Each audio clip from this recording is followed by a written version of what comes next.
The war had raged for decades, a constant clash of fleets, armies, and ideologies, leaving both civilizations teetering on the brink of annihilation.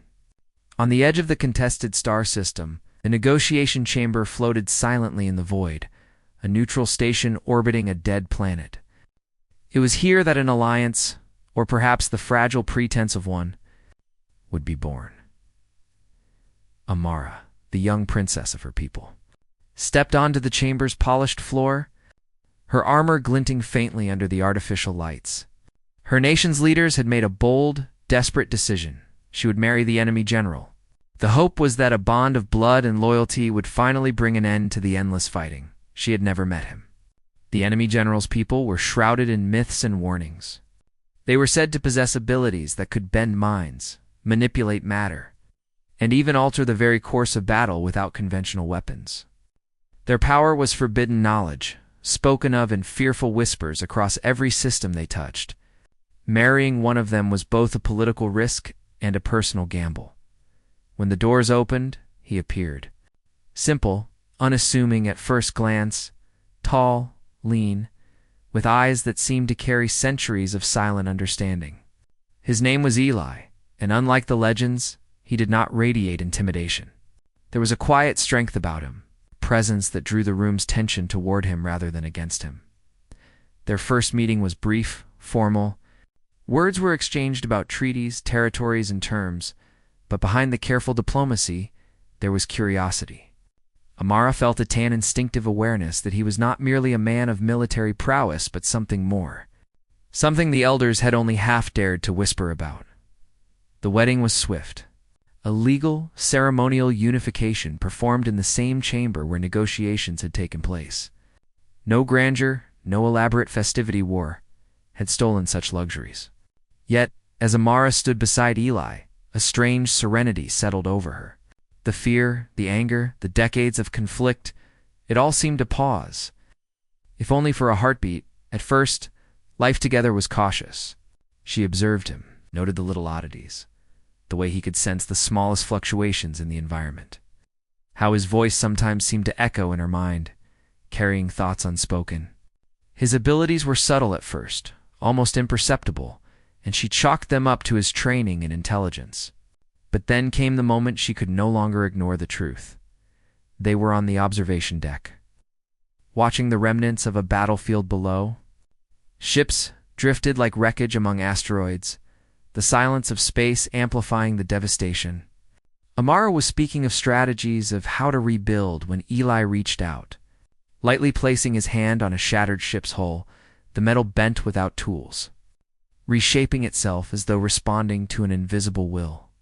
The air shimmered, and in that instant, Amara saw clearly the forbidden power his species had kept hidden for centuries. He had not just manipulated matter, he had communicated with it, persuaded it to comply. The laws of physics themselves had seemed to bend under his touch. Fear surged within her, but so did awe. Why? Why hide this? She whispered, her voice trembling.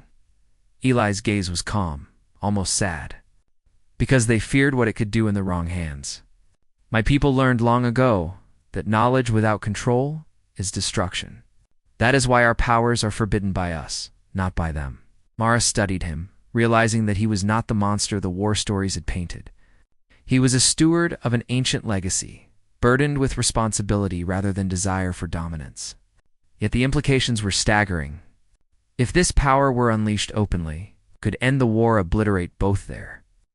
Civilizations the weeks following their union were a careful dance of trust. Amara observed, questioned, and sometimes challenged Eli.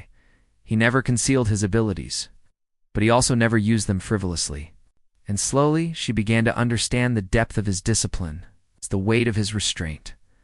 One night, the station's alarms blared. Scouts reported an incoming fleet from a third system, opportunistic mercenaries seeking to exploit the truce. Amara and Eli convened with their advisors, a tension-filled meeting where strategy and survival collided. The fleet was formidable, capable of overwhelming their combined forces if caught unprepared. Eli remained silent for most of the discussion, his eyes distant. Amara felt a familiar unease, the recognition of power lying dormant yet accessible. "Eli," she said, stepping closer, "you can stop this, can't you?" He looked at her, the faintest of smiles forming. "Not without consequences," he replied. "Power like mine can protect, but it can also destroy. Every choice ripples across the stars." Amara made a decision in that instant. She would not hide behind caution while innocence suffered. She took his hand, and he felt it not just as touch, but as trust. Together, they stepped onto the observation deck, where the incoming fleet was visible as tiny glints against the void. Eli raised his hand slightly. The air around them rippled, reality itself bending. Energy flowed from him in waves, and the ships before them slowed, stopped, and then, with precision, were gently nudged away from the station. None were destroyed, none harmed. It was an act of absolute control, demonstration of power tempered by morality. Amara watched, heart pounding, as the forbidden power reshaped the battlefield without bloodshed. The war stories had never told of mercy, only of devastation. Yet here she saw the true potential of his people's abilities, not as tools of conquest, but as instruments of peace. When it was over, the silence of the deck was profound. The mercenary fleet had been neutralized, their threat removed without violence. Amara turned to Eli, awe and relief mingling in her eyes. "You could have wiped them out." "You didn't." Eli's gaze softened. "Because power without restraint is chaos. I am bound by duty, by choice, and by respect for life, for balance, for the future." That night, Amara could not sleep. She wandered through the station's corridors, reflecting on the marriage that had begun as a political necessity, but had become a revelation. She understood now that ending a war required more than treaties and alliances. It required wisdom, courage, and a willingness to embrace the unknown. Eli's people had carried that for centuries, and now she was part of it. Days turned into weeks. The truce began to solidify. The other leaders, witnessing Eli's display and Amara's steady guidance, found themselves negotiating with new understanding. Fear of annihilation gave way to cautious optimism.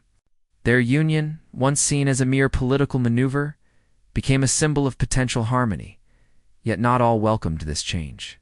Factions within both civilizations resisted, wary of the power that had been revealed.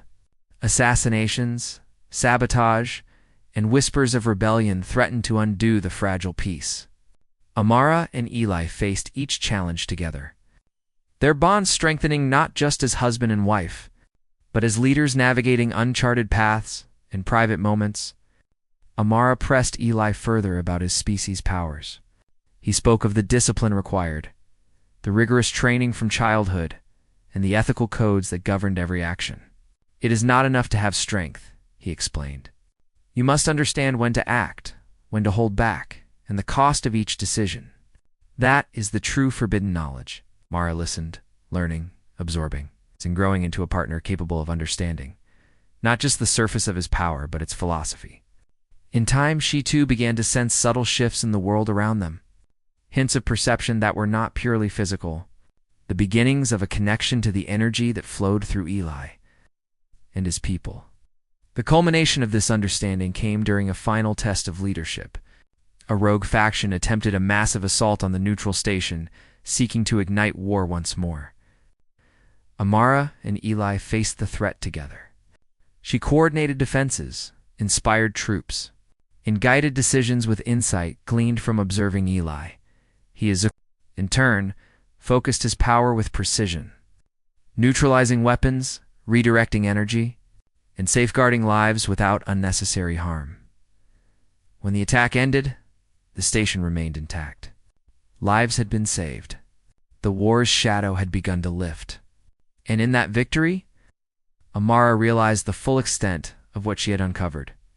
The forbidden power was not merely destructive, it was transformative.